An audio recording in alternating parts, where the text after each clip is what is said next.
Logan Schiendelman was born in Olympia, Washington, on June 27, 1996, and lived a few miles south with his grandmother and half-sister in Tumwater, a town of 20,000 named after a Chinook Indian word meaning waterfall. His life was quite normal until he graduated from Tumwater High School, but then something changed. He was the kind of guy his friends later described as someone everyone liked. Logan was a star player on the school's football team, and the girls loved the 6-foot-tall, handsome, kind, and quiet teenager. However, his family background is somewhat troubled. His father is a Saudi Arabian engineer who was on a temporary business trip to the United States when he met Logan's mother, Hannah, and the boy was conceived during this short stay. The father had traveled back to the Middle East before Logan's birth and never cared much for his son. It is questionable whether he even knew about him. The mother was born to a white mother and a black father, and she also had a daughter, Chloe, Logan's older half-sister. The small family lived with the grandmother, Virginia Gibo, in Tumwater. Later, however, at the age of 23, Hannah moved to Seattle alone to attend art school, as she could not do it with 2 children. While Hannah was away, the children were raised by their grandmother, who became their official guardian. Following her studies, Hannah moved back to Olympia. Logan had no contact with the black members of the family. They visited him a few times after he was born, but they seemed to have disappeared later. The young 160-pound cornerback graduated in 2014, and the problems began that summer. According to his grandmother, the boy had to face racism several times after high school. For example, in the summer of 2014, a girl at a bonfire party repeatedly joked about his Middle Eastern and partly black origins. Understandably, he did not find the racial slurs funny, and eventually asked his grandmother to take him home. Virginia recalled that when they arrived home, Logan said that some of his friends felt like they were no longer his friends because they did not stand up for him, but just giggled at the insults.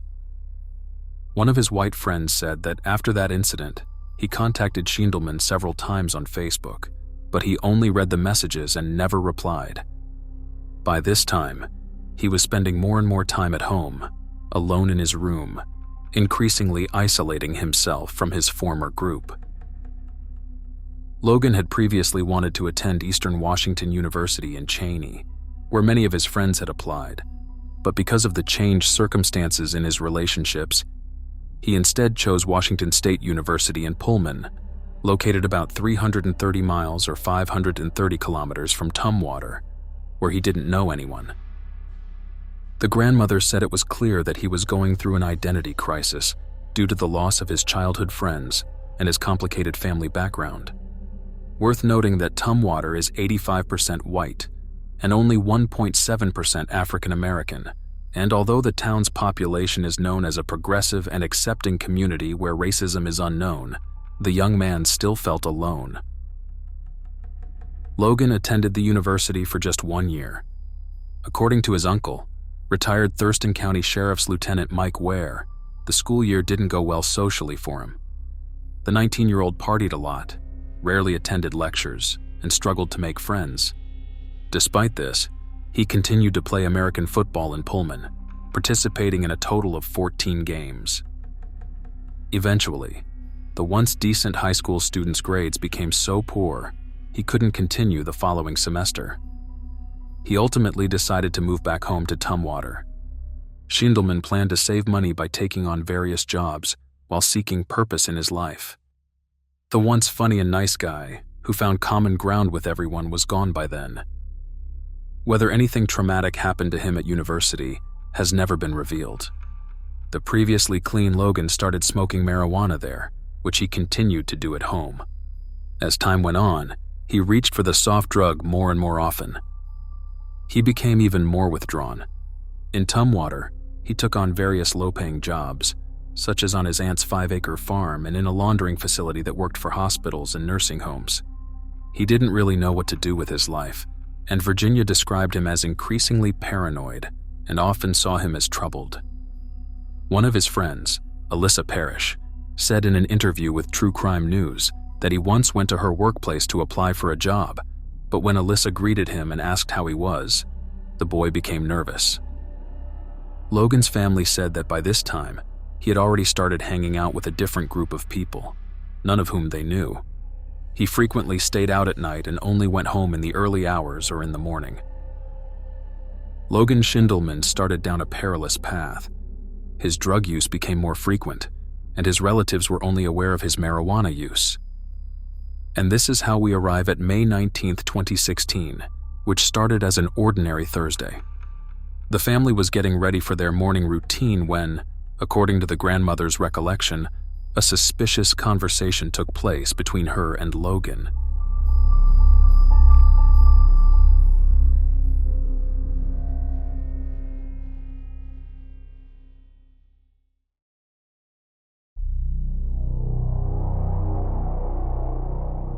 It was unusual that the boy didn't come out of his room in the morning. Instead, he emerged from the garage as if he had just arrived home. Virginia asked him where he had been, and Logan replied that he had been driving around to think and clear his head. As he said this, his body language seemed highly nervous, as if he had something important to do but was being held up. He was just really nervous, which he isn't usually. Kind of on a mission, Jabo said. He also told Virginia he had had an epiphany that he still needed to process. The grandmother was perplexed by this statement. Before she left for work at the Washington State Department of Ecology, she asked Logan to discuss it later that night, which he had promised her. The hours went by, and night had fallen, but Schiendelman still hadn't arrived home. Virginia checked her grandson's location on her phone, which showed he was near Olympia. She assumed he was visiting his mother. However, Logan had never slept there before. When the grandmother called Hannah the next day to inquire about the boy, it turned out that he had not been there, and Hannah knew nothing about him. He did not go home all weekend, but the family could only report him missing on Monday because the understaffed Thurston County Police Department didn't have enough people to maintain a weekend shift. When the relatives went to the police station to file a report, they were informed that the boy's black 1996 Chrysler Sebring convertible had already been impounded on Friday, May 20th, the day after he disappeared. The car was registered in Washington with the license plate AVJ 8434 and belonged to Virginia Jabo, so it's a mystery why the Washington State Police did not notify her immediately after discovering it. It's also worth noting that the black Sebring was not processed by a crime lab later, presumably because, initially, nothing suggested foul play. The grandmother learned that the vehicle was found abandoned at milepost 92, alongside the shoulder of southbound Interstate 5, which essentially connects Canada and Mexico close to the U.S. West Coast. The location was approximately 12 miles or 19 kilometers south of Tumwater. The Chrysler was left in gear and contained several of Logan's personal belongings, including his wallet, which contained his debit card, driver's license, and $25 in cash. Officers also discovered his cell phone, a water bottle, and grocery bags of snack foods that appeared to be newly bought. However, Logan Schiendelman was nowhere to be seen. He disappeared without a trace, but the strangest things happened only after the vanishing.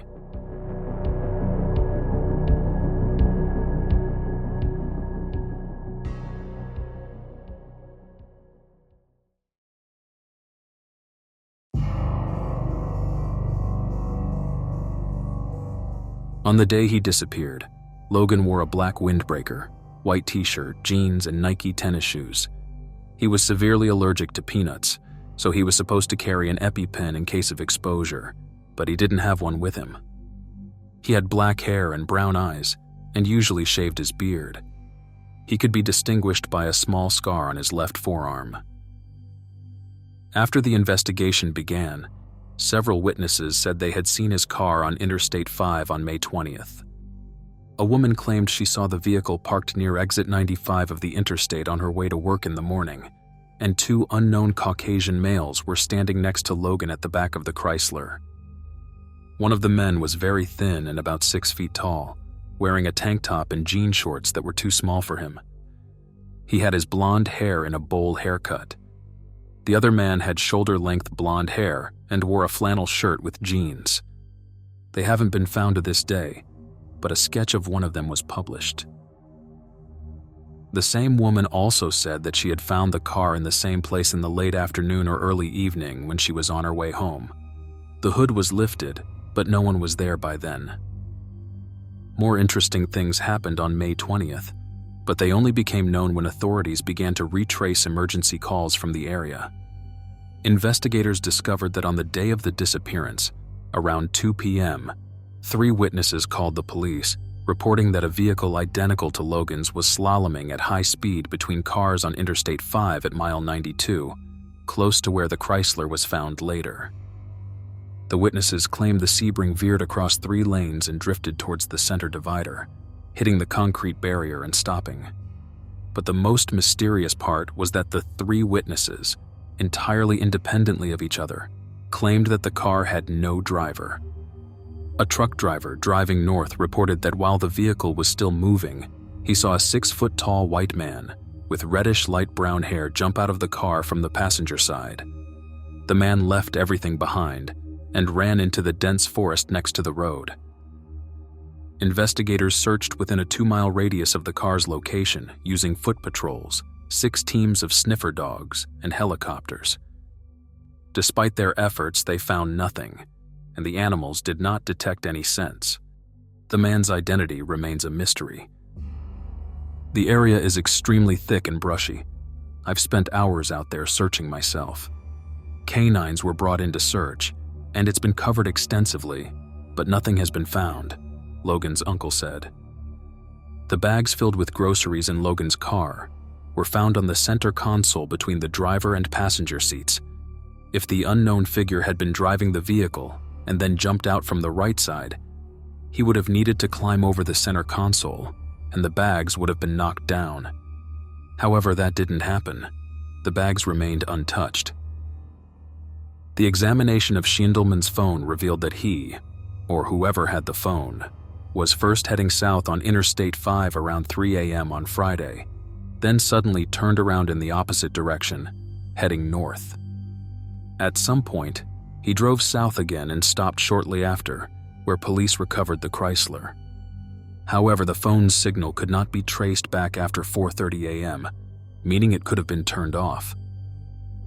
On the same night, a report came in about a young African-American man, naked from the waist down, seen walking up and down the street in a notorious neighborhood frequented by drug users. The description of this person closely resembled Logan.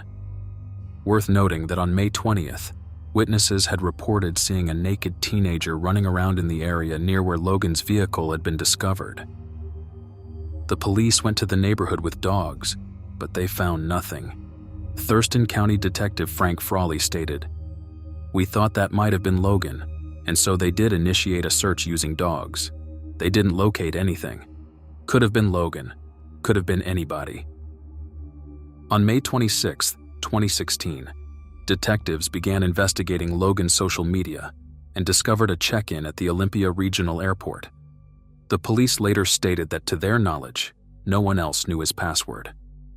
However, sources claim it was just a memorial post from a year earlier that Facebook had thrown up. This post is either not public or no longer available on Logan's profile, but it is worth noting that such posts are not automatically shared by the site. Detective Frank Frawley said that just as he cannot say the boy is dead, they also have no proof that he is alive. From what we know, the only person he held a grudge against was Jake, or Jacob, his half-sister's boyfriend, who moved in with his 2 children to Virginia's house before Logan returned from university. The uncle said they couldn't stand each other. Sometimes things escalated to violence, and sometimes they just avoided each other. It's worth knowing about Jake that he was on probation when he moved in after being previously convicted of domestic violence. However, during the time of the disappearance, he was again behind bars because he violated the rules of his probation and also passed a lie detector test while inside. Logan's uncle believes this line should have been investigated more deeply, especially because a polygraph cannot be trusted completely. Investigators considered his drug use as a possible solution, suggesting that he might have owed money to someone or that he might have used not only marijuana but also much harder drugs, which could have caused him to go into some kind of delirium. Virginia said Logan often imagined strangers peeking through his window at home and would lock all the doors and windows in fear. The police seized the boy's laptop to examine his browsing history, but they found nothing interesting. They questioned a girl from Oregon, whom Logan was talking to through a dating app. It turned out she was the only one he had communicated with before he vanished. Unfortunately, she couldn't help authorities either. As I mentioned, he had almost no contact with the black members of his family until a year before his disappearance, but then he had an emotional encounter, or rather recognition, during one of the visits.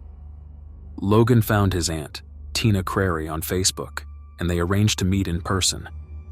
After having dinner together, he looked at old pictures of his relatives. Among them was a photo of his maternal grandfather, and Logan recognized himself. Tina recalled that when Logan saw the photo, he remarked, "It's nice to see someone who looks like me."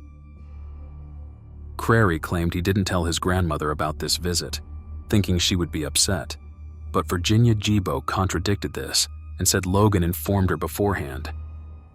The aunt believed that the boy wanted answers, but wasn't getting them from the white members of his family. Whatever the truth is, it's an interesting statement from someone Logan had barely met in his life.